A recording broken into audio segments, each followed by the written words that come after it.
Hi guys, on today's video I will show you guys how I draft an off-shoulder bustier top. The next video is going to be for stitching. First things first is taking down my horizontal measurement, and since it's an off-shoulder, I'm taking away 6.5 inches. I'll indicate my chest line bust point on the bust, waist and hip, or the length of my top. I would also label each line so you all know which is which that I'm working with.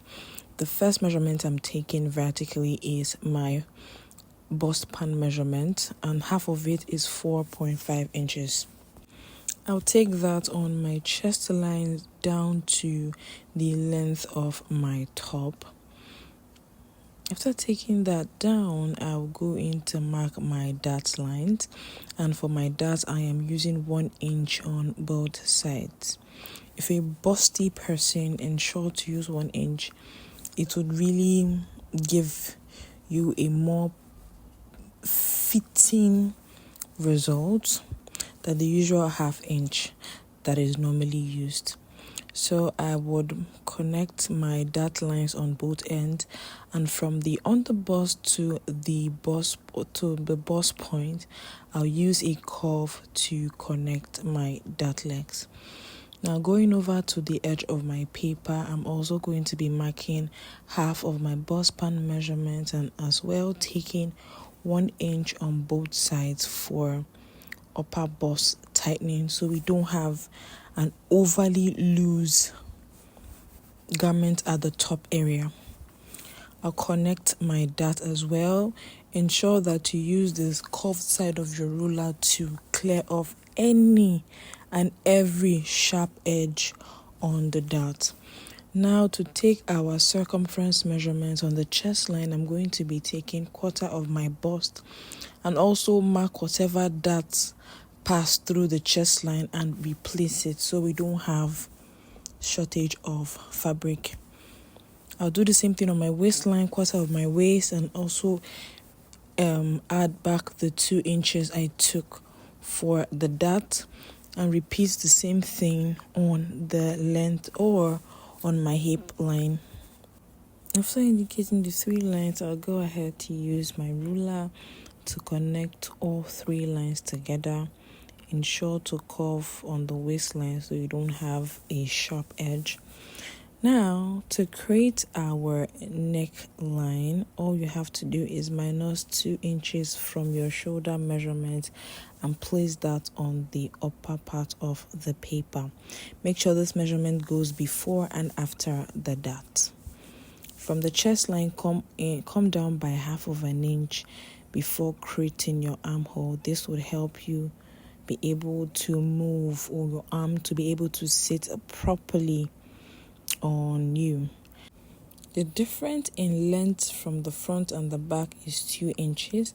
I'm going to take that as my bust dart from the bust point on the side downward. I took 2 inches and connected that to my bust pan. I'll go ahead and open up my dart from the length of my top to my bust point. It would enable me be able to close off my upper dart. I'll use a masking tape to hold this down. I want to create my neckline, so holding this down, I can create my neckline and ensuring that the 2 parts of my pattern would be equal at the edge as well. You can actually leave this to be a straight neckline, but I do not want a straight neckline. I want to have a bit of a sweetheart neckline going on, so that's why I did that. The next thing I'm doing is to also open up my bust dart and close it off. And whenever you close off your bust dart, you notice that there is shortage of fabric on the side. That is why it's so important when you're cutting off your pattern, you leave some inches on the side as well. I'll go ahead to connect this dart from the chest line to my underbust to fill up the shortage. Now let's cut off the sides. So I'll cut off my side and my armhole and use a masking tape to hold that point down. I'll cut off my neckline. I'll go ahead now to open up the upper dart so I can cut it off as well. ensure to be very careful so you cut out all of your dart, because if you do not cut out all of your dart, when you're stitching, you would realize you have excess fabric somewhere and it might be a bit difficult to adjust it. After that, this is my front pattern ready. Over to the back, so I indicated my chest line, bust point, waistline, and the length of my top. The first thing I'm doing is to create my center back dart.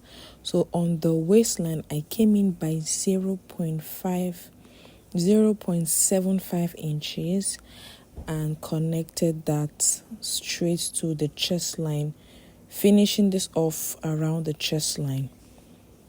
What this does is to help reduce bulging when you attach a zipper.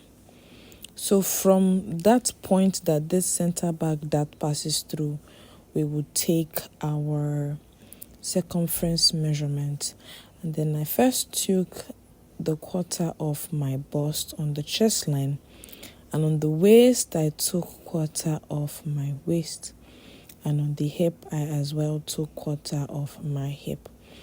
Now let's mark our dart. For the dart, which is taking half of my bust span, I will take it from the main center back, not from where the center back dart is, the main center back. I'll take my 4.5 inches from my bust point to the length of my top, and I'll connect that all through. On my waistline, I'm going to be taking a dart of 0.75 inches on both sides. Remember, in front I took 1 inch, and for the back I'm taking 0.75 inches on both sides. So I'll connect that into a straight line. After connecting, I'll just extend the dart leg to the top of my paper. On the top of my paper, I'm going to also take 0.5 inches on both ends, and then I'll connect my dart legs. So for the front, we used a curve to connect, but on the back, we are using a straight line to connect our dart. After connecting the dart, the next thing I'm doing now is to replace every dart that went through from the chest line, the waistline, and the length of my top. Always remember to replace your dart to avoid your fabric getting or your garment not being your size because you forgot. Okay, and avoid sharp cuts as well. To create our armhole for the back, just place your front on the back and ensure the chest line matches, and just create the armhole. You don't have to do something too serious. Now, to create the neckline for the back, you can keep yours straight, but mine, I want to have a curve. And to avoid having one part of your pattern different from the other, from my bust point I came up by 4.5 inches, and I marked that 4.5 inches on the both dart legs.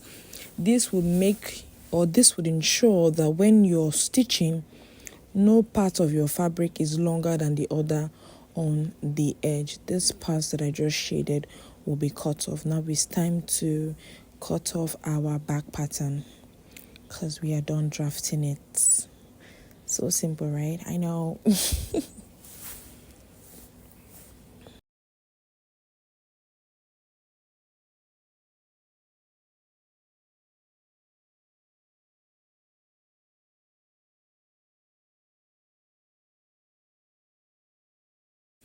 After cutting our back, this is what we have, and this is our front. Now it's time to cut on fabric. So this is my lining folded into two and my main fabric folded into two as well. I placed my pattern on it, obviously, and I went ahead to cut off all my patterns, adding necessary seam allowance. If you're someone that is comfortable working with 1 inch seam allowance, please work with 1 inch seam allowance. Me, I'm comfortable working with 1/2 inch to join my dart, but for the side I used 1 inch. Please as well always notch, because notching helps when it comes to you attaching your pieces together. Okay, especially on the underbust, the bust point, please notch. After cutting, or I'm still cutting,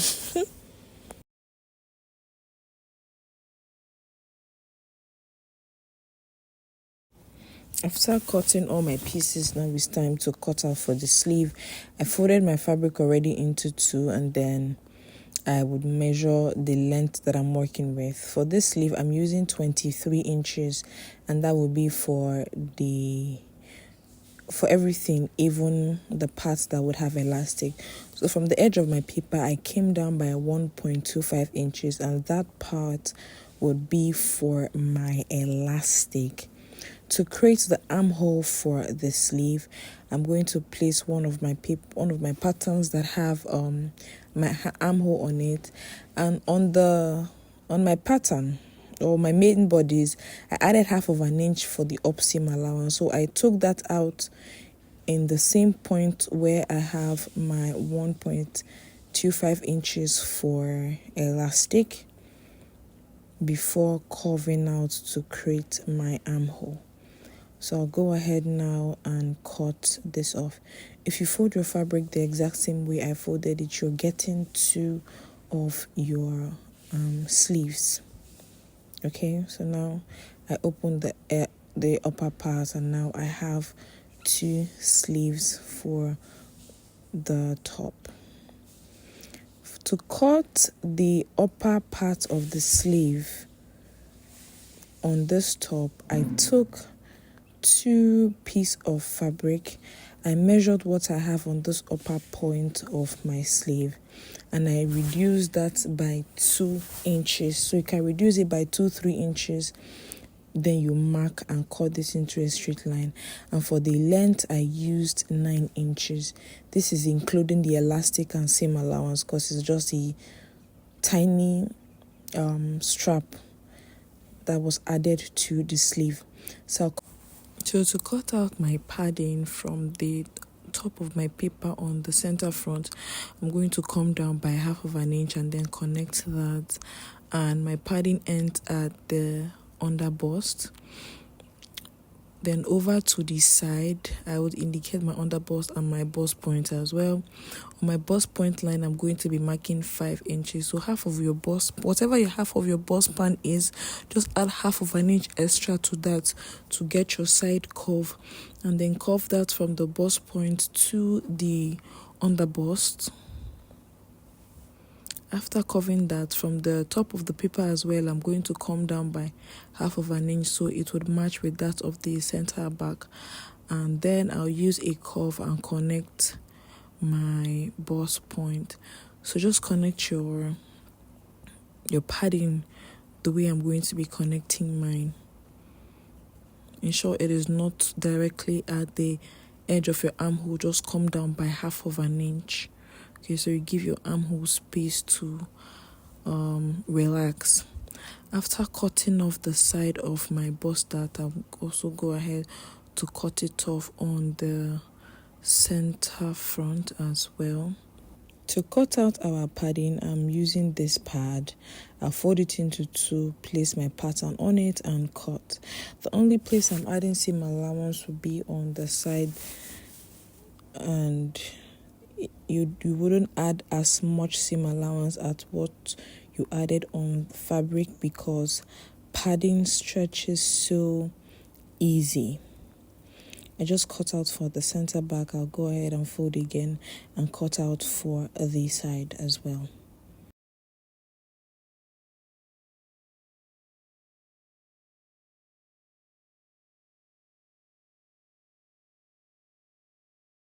Ensure to notch your pad also.